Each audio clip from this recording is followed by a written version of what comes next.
ഹാജാ മെഹബൂബിൻ തിരുവരുളാലേ രാവേറെ ചൊല്ലാൻ 1000 തഹ്ലീലുകൾ.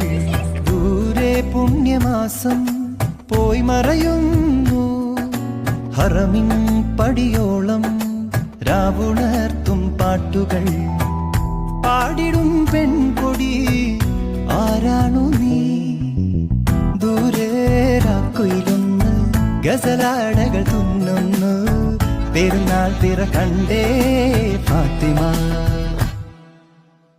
അലിയാരുടെ ഓമന ബീവി, നബി തങ്ങളുടെ ഫാത്തിമ ബീവി.